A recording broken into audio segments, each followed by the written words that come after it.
आजकल लोग बिना हमारी सहमति के हमारे निजी पलों को कैद करके इंटरनेट पर सार्वजनिक कर देते हैं, चाहे वह बाथरूम हो, बेडरूम हो या कोई अन्य निजी स्थान। बिना अनुमति के किसी को देखना या रिकॉर्ड करना एक गंभीर अपराध है। इस तरह के कार्यों के कारण किसी भी इंसान का पूरा जीवन खराब हो सकता है।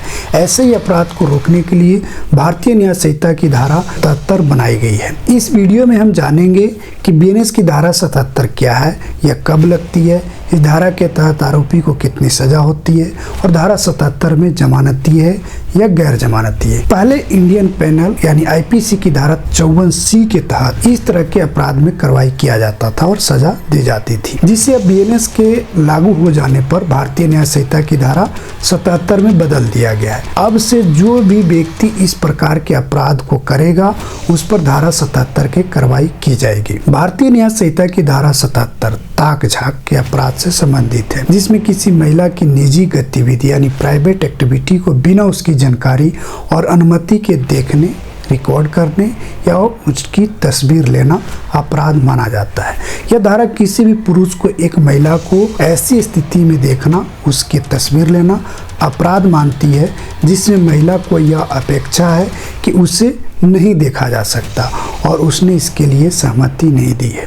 इसका मतलब है कि जब कोई व्यक्ति किसी महिला को कोई निजी कार्य करते देखता है, वो उसकी फोटो या वीडियो बनाता है जिस समय महिला कुछ ऐसा निजी कार्य कर रही होती है या ऐसी स्थिति में होती है जिसमें किसी के द्वारा उसे देखा नहीं जाना चाहिए, तो वह एक अपराध माना जाता है। उदाहरण के तौर पर समझते हैं, जैसे यदि कोई व्यक्ति किसी महिला को नहाते हुए या कपड़े बदलते समय बिना उसकी महिला की अनुमति के छिपकर वीडियो बनाता है, तो वह बीएनएस की धारा 77 के तहत उस पर कार्रवाई की जा सकती है। धारा 77 के तहत निजी कार्य का मतलब होता है जिसको करते समय किसी महिला के जननांग यानी जेनिटल्स, पीछे का हिस्सा या स्तन यानी ब्रेस्ट दिखाई देते हो या केवल अंडरवियर में ढके होते हैं, या वह किसी व्यक्ति के साथ शारीरिक संबंध बना रही होती है। जैसे कोई महिला शौचालय का उपयोग कर रही है तो उसे गोपनीयता की आवश्यकता होती है। यदि कोई व्यक्ति इस अपराध को करने का दोषी पाया जाता है तो उससे पहली बार इस अपराध को करने के लिए सजा के तौर पर कम से कम 1 साल की कैद, जिसे अधिकतम 3 साल तक बढ़ाया जा सकता है। इसके साथ ही दूसरे व्यक्ति पर जुर्माना भी लगाया जा सकता है, जिसकी राशि न्यायालय द्वारा निर्धारित की जाती है। लेकिन यदि वही व्यक्ति दोबारा इस अपराध को करता है और धारा 77 के तहत दोषी पाया जाता है तो उसे कम से कम 3 वर्ष की कैद की सजा दी जाएगी, जिसे 7 साल तक बढ़ाया जा सकता है। इसके साथ ही दोषी व्यक्ति पर जुर्माना भी लगाया जा सकता है। बीएनएस की दर्ज किए गए अपराध संज्ञेय यानी कॉग्निजेबल ऑफेंस और जमानत यानी बिलेबल होते हैं।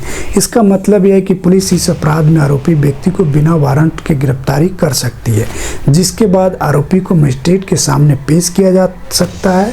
आरोपी व्यक्ति जमानत यानी बेल के लिए अपने वकील की सहायता से मजिस्ट्रेट के सामने जमानत के लिए आवेदन कर जमानत प्राप्त कर सकता है। इस अपराध से संबंधित केस सत्र यानी सेशन कोर्ट द्वारा विचारणीय यानी ट्राइबल होता है, यानी जो जिला अदालत में जो सबसे वरिष्ठतम जज होते हैं वह इस तरीके के मामले सुनते हैं। अभी तक वीडियो को लाइक नहीं किए तो लाइक कर दें, चैनल को सब्सक्राइब नहीं किए तो चैनल को सब्सक्राइब कर दें। अगर आपको मुझसे बात करना है, कोई बात आपको समझ नहीं आई है, तो आप 9354268758 पर संपर्क कर सकते हैं। आपको इस वीडियो सुनने के लिए बहुत बहुत धन्यवाद। Thank you.